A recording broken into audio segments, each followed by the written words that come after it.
다 함께 주님의 말씀을 봉독하도록 하겠습니다.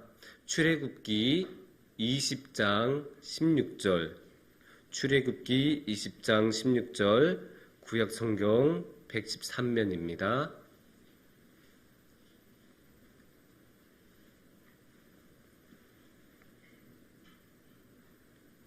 다 찾으셨으면 한 목소리로 읽도록 하겠습니다.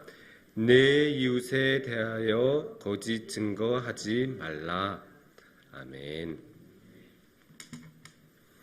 안녕하세요. 오늘 이렇게 휴일인데도 이렇게 함께 모여서 주님의 말씀을 나누고 이렇게 주님 앞에 예배로 나올 수 있어서 참으로 감사합니다. 오늘의 말씀은 참 간단 명료합니다.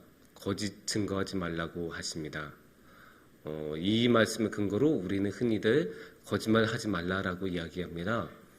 사실 굉장히 간단하고 어쩌면 너무 당연한 말입니다. 거짓말은 당연히 하면 안 되니까요. 우리 모두 그렇게 생각하고 계실 거고, 교회 밖에 교회를 다니지 않는 분들마저도 거짓말을 하면 안 된다고 다 생각을 합니다.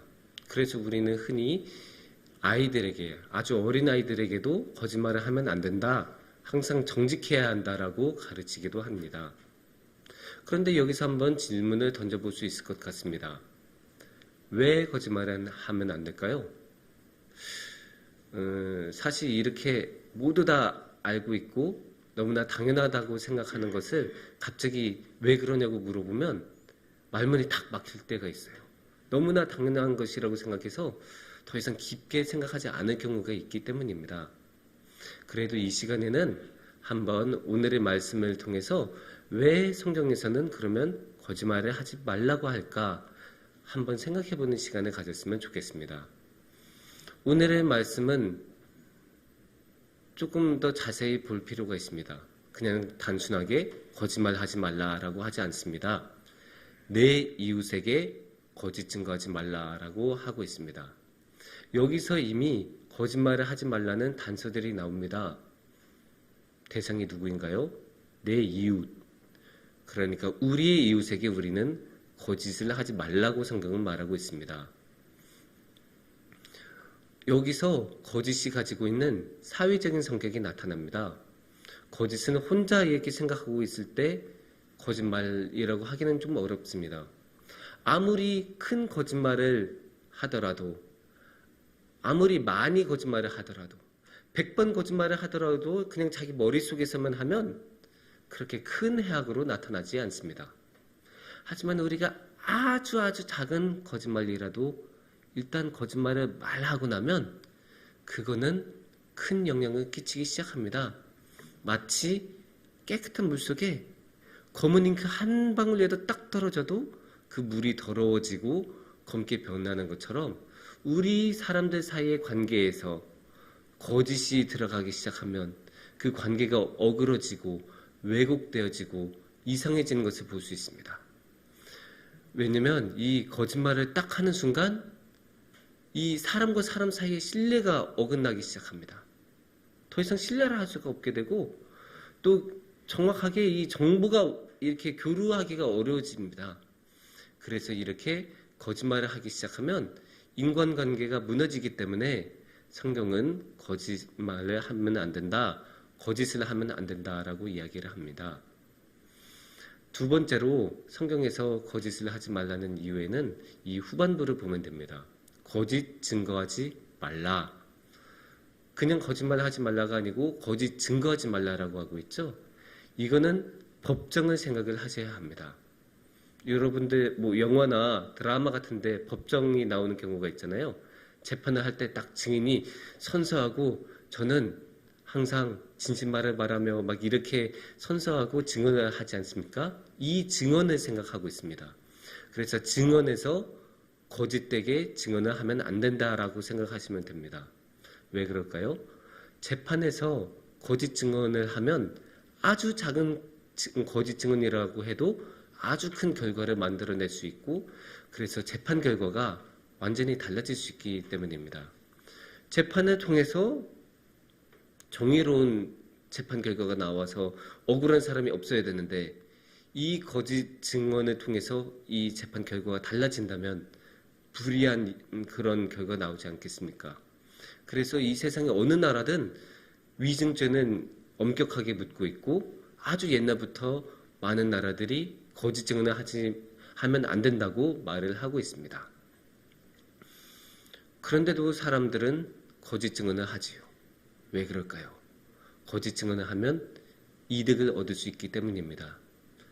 어떤 형태의 이득이든 거짓으로 증언을 하면 이득을 얻을 수 있으니까 그렇게 잘못된, 거짓된 말을 합니다. 근데 우리는 이제 항상 생각을 해야 되죠.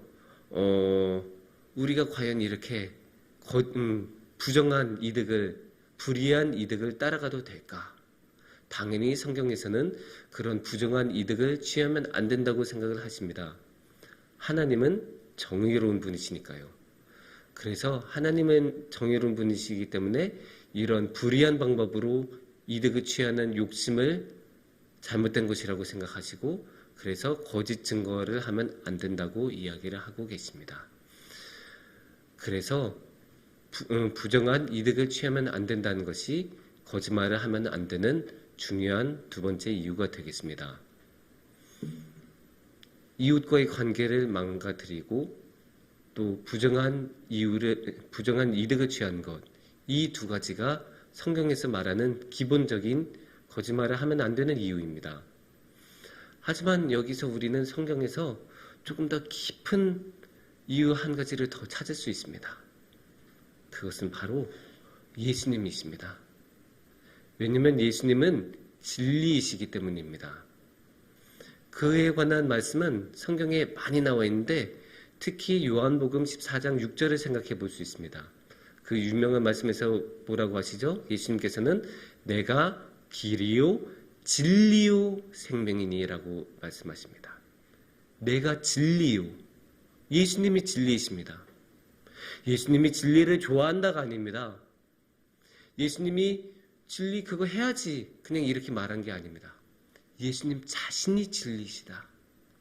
예수님이 진리이시기 때문에 예수님께서는 거짓과 함께 하실 수 없습니다. 진리와 거짓은 빛과 어둠처럼 함께 하시는 것이 아니기 때문입니다. 그래서 예수님께서는 오직 진리로 이야기하시고 그 평생 동안 거짓에 맞서 싸우셨고 항상 하나님의 진리의 말씀만 전하고 다니셨습니다. 그래서 예수님께서는 우리에게도 항상 진리의 빛으로 비춰주시고 진리로 우리를 이끌어 주십니다. 이렇게 예수님이 진리라는 것이 거짓말을 하면 안 되는 가장 중요한 이유입니다.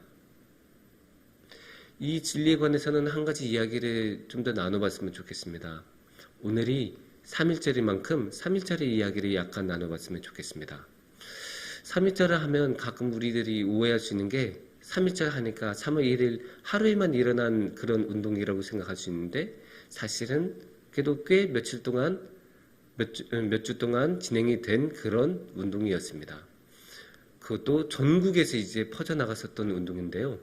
이게 사실 생각해보면 굉장한 일이었습니다. 왜냐면 짧은 기간 동안 전국에서 그렇게 동시다발적으로 일어난 게 쉬운 일이 아니었기 때문입니다.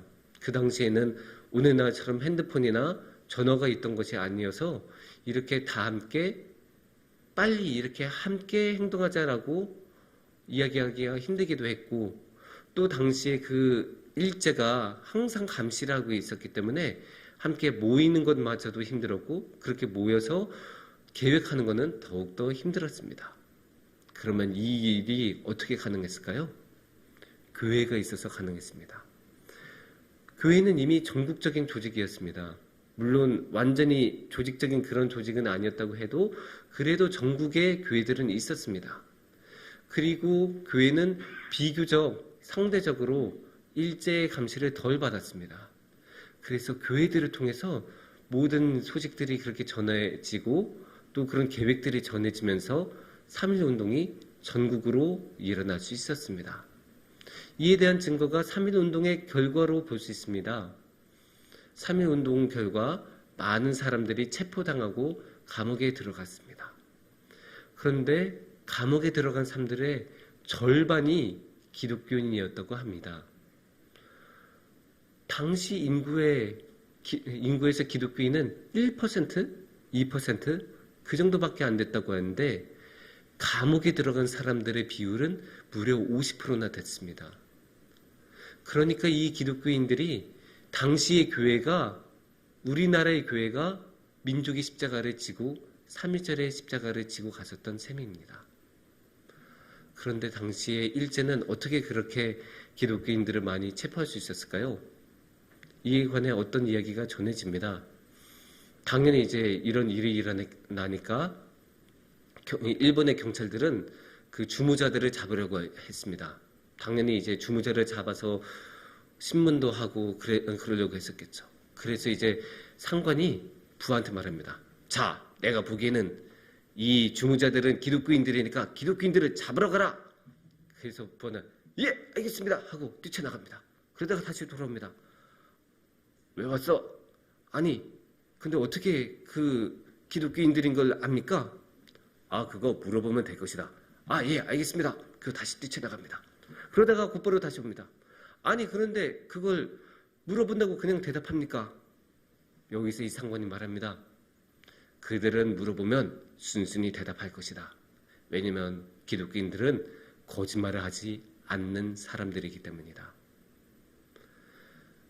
지금 거짓말을 하지 않으면, 지금 사실대로 말하면 감옥에 끌려가고 모진 고문을 당할 것이 너무나 뻔한데도 그 당시의 기독교인들은 거짓말을 하지 않았습니다.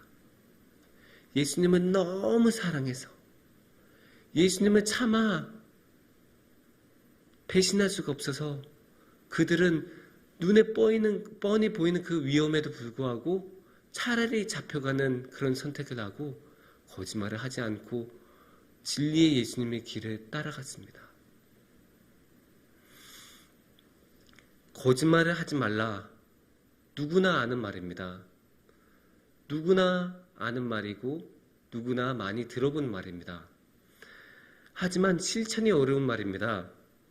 거짓말을 하지 않으면 큰 손해를 봐야 하는 경우도 많고 사회적인 평판이 많이 떨어지는 경우도 있고 많은 돈을 잃을 경우도 있습니다. 그동안 했던 노력이 모두 헛수고가 되는 경우도 많습니다. 사안이 작을 수도 있고 클 수도 있지만 그런 결정을 해야 되는, 그런 결단을 해야 되는 순간이 옵니다. 우리가 그 작은 부정한 이득을 취하여 거짓말의 길을 걸어갈지, 아니면 그래도 그 이득을 모두 내려놓고 가시밭길이 될지라도 주님의 길, 진리의 길을 따라갈지 우리가 결정해야 되는 그런 순간이 옵니다. 그런 순간에 우리가 함께 주님 앞으로 기도로 나아가면서 진리의 길만을 따라가는 그런 우리가 되기를 바랍니다. 그렇게 우리가 진리의 길을 따라갈 때 예수님께서는 그 진리의 길의 끝에 사랑으로 기다려주고 계실 것입니다. 함께 기도하시겠습니다.